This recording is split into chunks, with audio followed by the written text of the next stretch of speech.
Hola amigos, mi nombre es Ilana Moreno, ya ustedes me conocen y saben que durante mucho tiempo hemos estado trabajando en pro de las personas con discapacidad.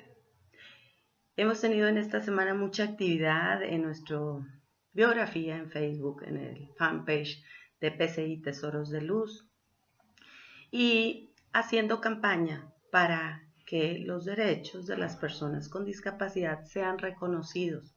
Esta filosofía es muy romántica, es algo que suena tan bonito que muchas de las leyes se están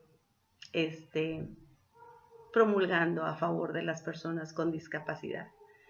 Lo que no es romántico, amigos, es donde las personas con discapacidad no pueden ejercer sus derechos porque las mismas leyes limitan ese ejercicio.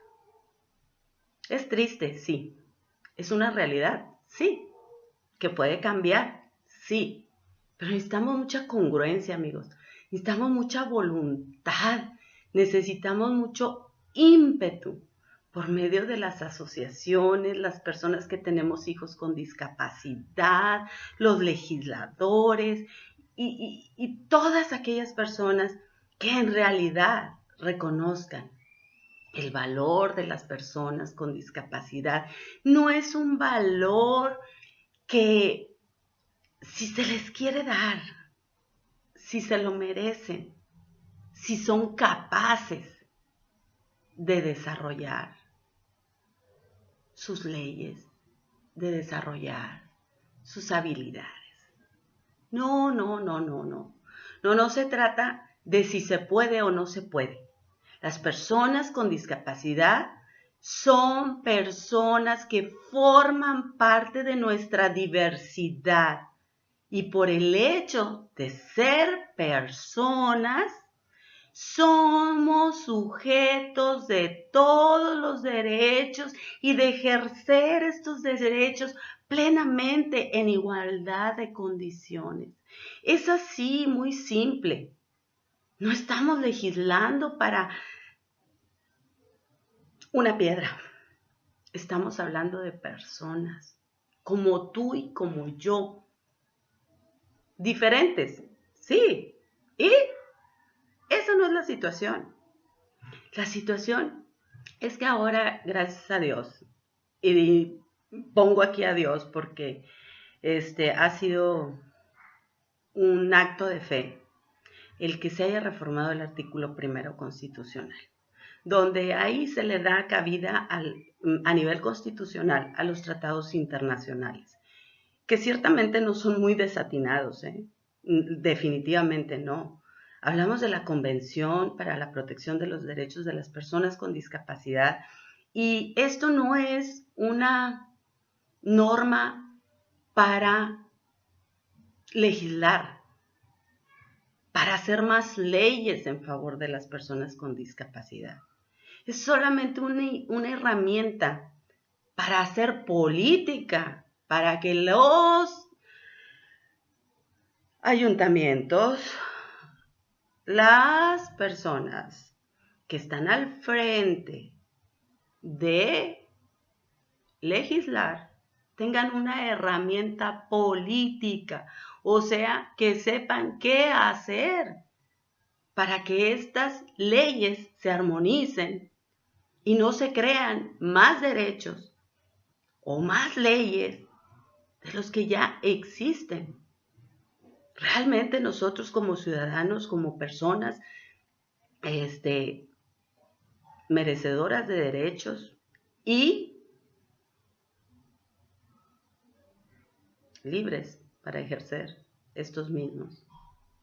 No somos diferentes, solamente hay que armonizarlas.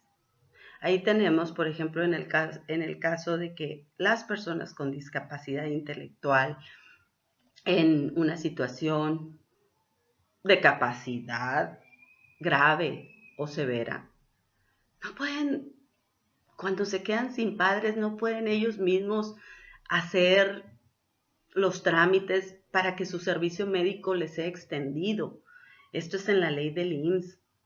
ellos tienen que ser decretados en estado de interdicción para que una persona pueda cobrar una pensión que, según entiendo, es un equivalente a un 20% de lo que percibía su padre o su madre. Entonces no es una cantidad que digas el tutor se enriquece. La persona que maneja esa pensión se va a enriquecer.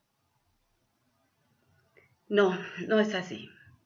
Pero el problema o lo más insensible es que esa persona no tenga el derecho de decir o decidir qué se va a hacer con sus recursos, aunque sean pocos, aunque sean muchos.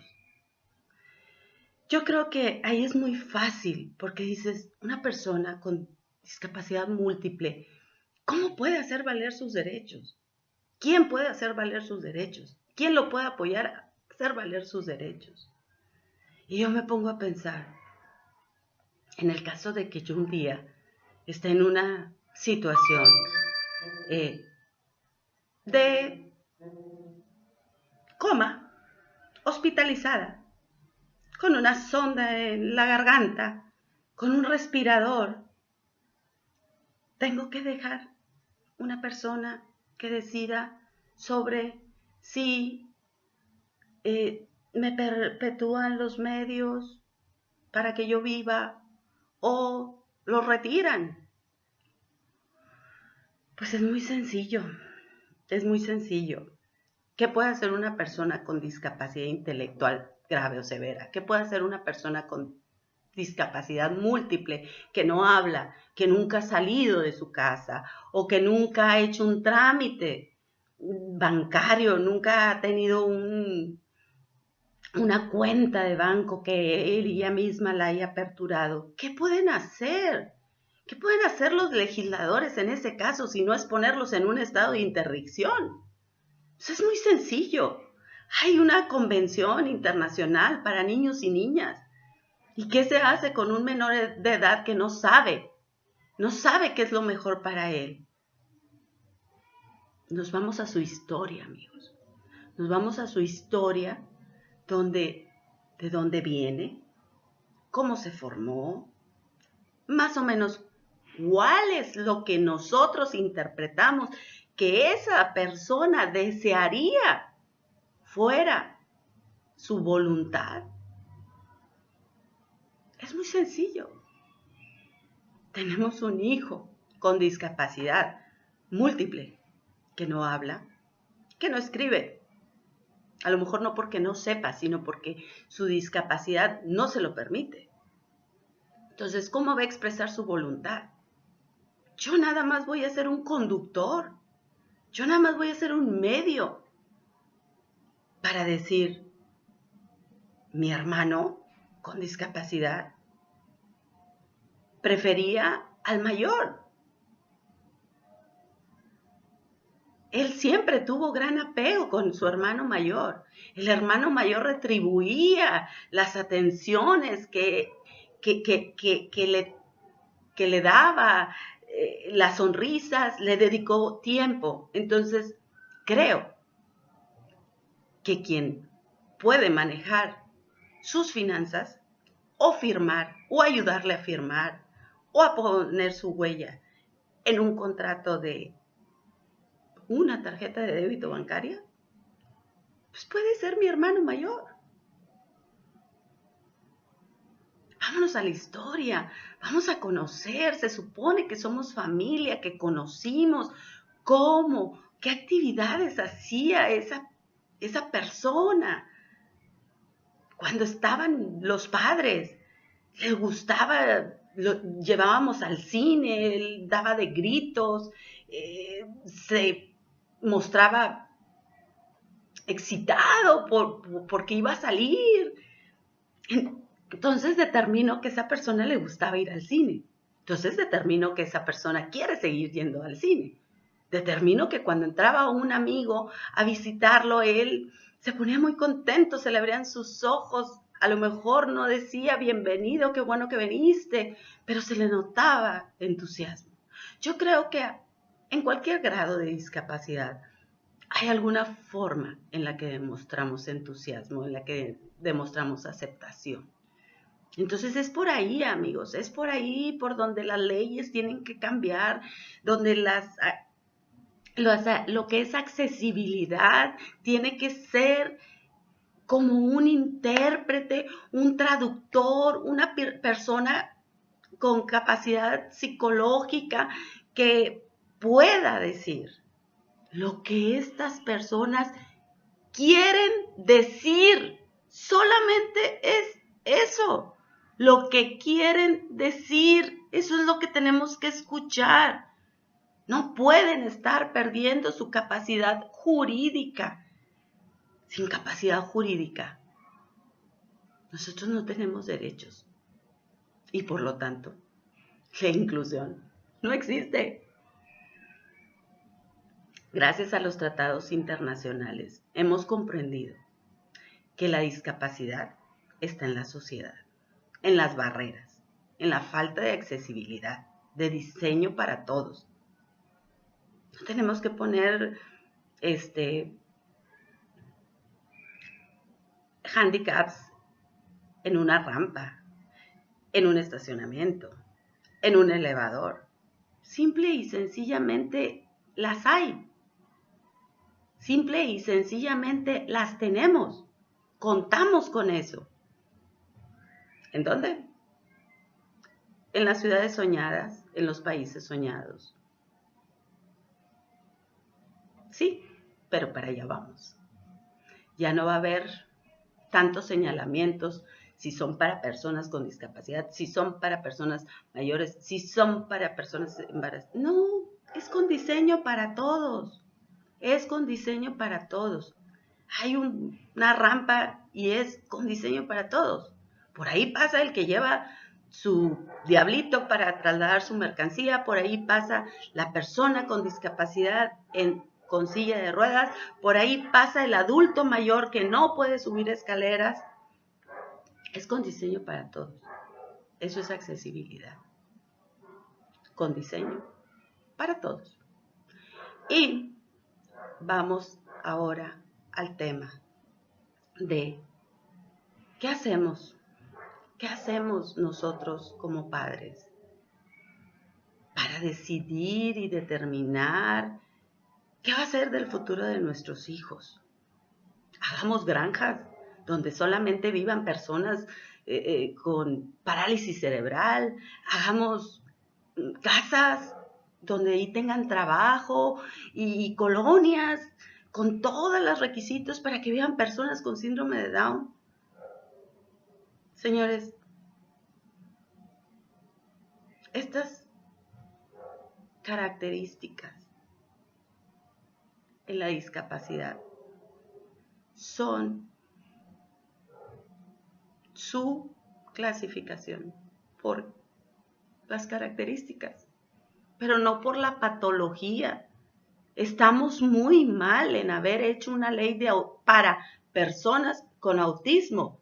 Esto es una patología. Para personas con parálisis cerebral, esto es una patología.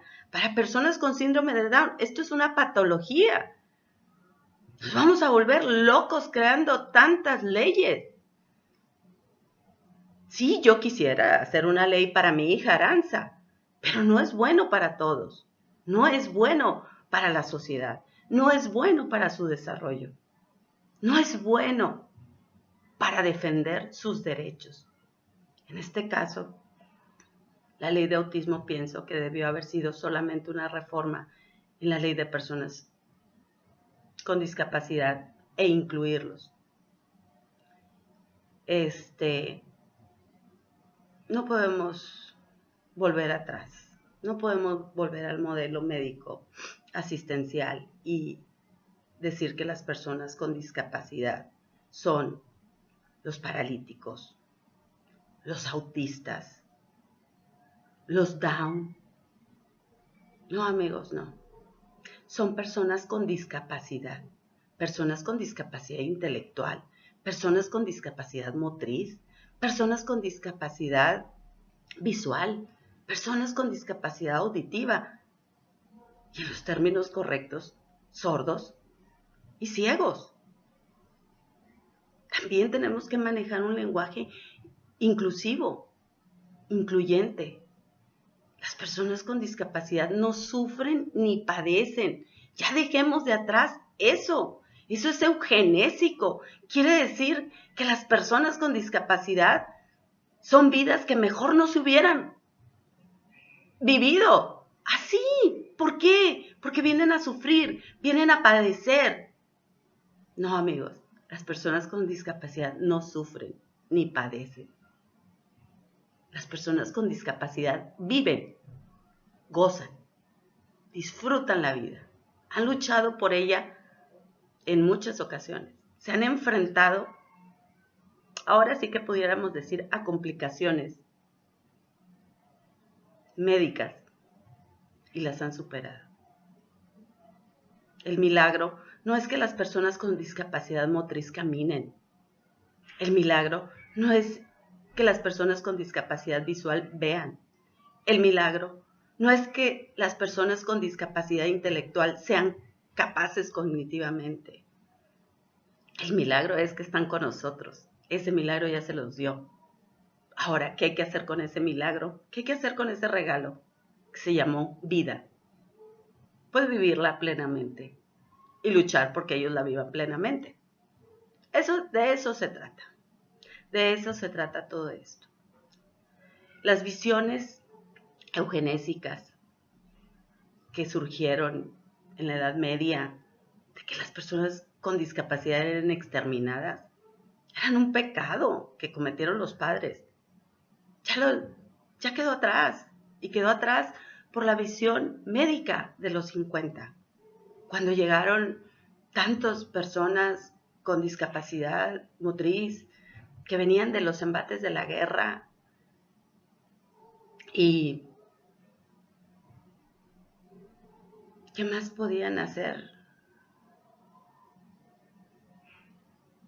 Sino que asistirlos, darles lugares de estacionamiento, darles pensiones. Después surgió otro modelo, que es el asistencialismo, que yo creo que ahí lo conocemos todavía nosotros muy bien. Darles tarjetas, darles apoyos, que no sufran, que tengan eso. No les des trabajo, pero dales esas ayudas. Son dignos de lástima. Hay que votear por ellos, hay que hacer fiestas, bailes, reuniones para juntar los recursos, para darles una silla de rueda, para darles unos aparatos auditivos. Sí, el mérito para las personas con discapacidad en situación de riesgo a lo mejor es importante, pero no es la finalidad. No es la finalidad. La finalidad es, si yo ocupo una silla de ruedas, puedo acceder a una silla de ruedas por mis propios medios. Entonces de ahí nos vamos al modelo social, a la visión social que existe el día de hoy.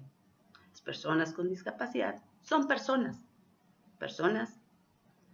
que pueden ejercer sus derechos libremente, en igualdad. Pero ¿saben qué está pasando? Que todavía no abandonamos las visiones anteriores, no abandonamos la visión eugenésica, no abandonamos la visión médica, no abandonamos la visión asistencial. Y esto es lo que es perjudicial para las personas con discapacidad el día de hoy. Tenemos, amigos, que ayudar a empoderar a las personas con discapacidad. ¿Cómo lo hacemos? Primero empoderándonos los padres de las personas con discapacidad, conociendo que son personas que tienen derechos y que los pueden ejercer. Empoderando a las personas con discapacidad yendo ahí a tantos congresos estatales, nacionales, para personas con discapacidad, exigiendo que sean ellos quienes estén ahí, promoviendo reformas, promoviendo iniciativas, promoviendo cambios, hablando de inclusión, de accesibilidad. Y nosotros que somos personas sin discapacidad, apoyémoslos, ayudémosles, pero no hagamos el trabajo. El trabajo es de ellos. El trabajo lo tienen que hacer ellos y se tienen que representar ellos mismos. Bueno, pues esta es mi plática a raíz de todo lo que se ha venido presentando esta semana y espero que esto algún día, digamos, las próximas generaciones se rían y digan, no puedo creer que en México esto estuviera pasando en esos años. Qué risa. Que ponían letreros para personas con discapacidad para hacerles ver que ahí había algo que podía equiparar su desventaja en la habilidad para transportarse, para movilizarse, para hacer las cosas que todos hacemos día a día nosotros, como trabajar, como ir a la escuela, como simple y sencillamente hecho de ir a hacer el súper. No hace falta voluntad. Gracias.